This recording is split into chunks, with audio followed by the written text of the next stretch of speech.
I really enjoyed this in person the first time you guys invited me, and I hope I get to come back again. Uh, when I first was elected to Congress a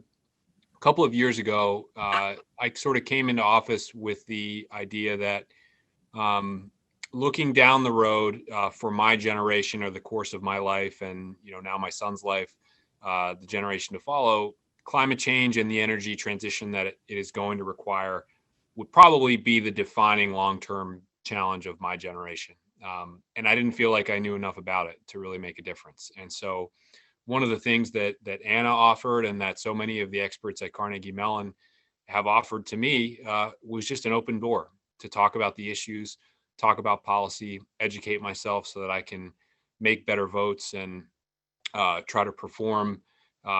in a good way for the region and the nation as a member of the Science, Space, and Technology Committee. And we've really worked on that in the last 2 or 3 years. And while that has been ongoing, there's kind of been this question in the air among people that watch the politics of energy and climate change of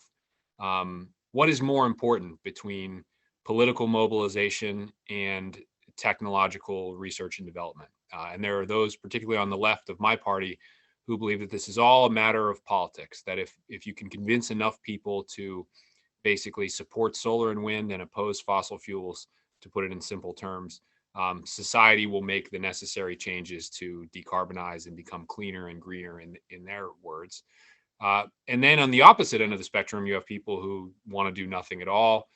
who don't want to make any impact on the current energy grid or the way that we use and produce energy in this country, and think that changes are being imposed on them by a governing elite or some sort of global consensus. And the conflict between those two sort of polar opposite ideologies is one that I think threatens the entire enterprise that we're all engaged in. And so I have come to believe that as important as the technological and research and development tasks are, it's breaking that political gridlock that is going to allow us to make some actual progress on these issues. And the two are obviously interrelated. It's being able to invest as a community, as a country, in a broad set of research and development options in solar and wind and nuclear, in methane and carbon capture, in hydrogen, in grid modernization, there are so many places where we have to place our bets that can end up getting pulled apart or underinvested in by this political gridlock that I'm talking about. All of which is kind of a setup to say that I see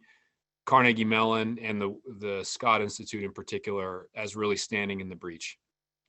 Because in your process of educating me, helping me understand all the different sides of these issues and the way that they're connected to our economy,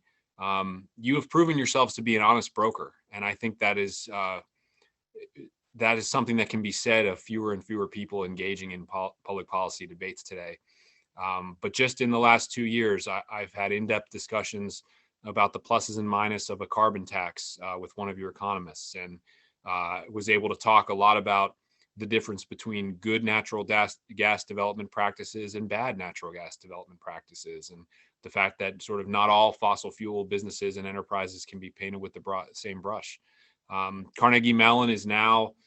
at the forefront of trying to develop a new institute on hydrogen fuel cells for locomotives and freight, a massive area of our economy that really has not been touched yet in terms of decarbonization. And so I think the way that you all have taken a broad view, always rigorously empirical and unafraid to confront the critics and advocates on either side of the extreme. And I know there's one very prominent example where Carnegie Mellon experts played a role in pushing back on one of our friends from California. That establishes you as a player with credibility and trust in a place where it is so desperately needed by people like me. So I really appreciate the role that you've played. I hope that our partnership will continue, especially as we really turn our focus to rebuilding the transportation and infrastructure network in this country, which is a very high priority of the current administration, and figuring out ways to seed investments in decarbonization all throughout not only the energy grid, but the transportation sector overall is something where we really, really will need your advice and help. So appreciate everything that you're doing, not only for me, but for Western Pennsylvania as a whole, and really through that for the nation. And I hope that next year around this time, we can actually sit around a table together and talk about all the progress we've made between now and then. Thanks.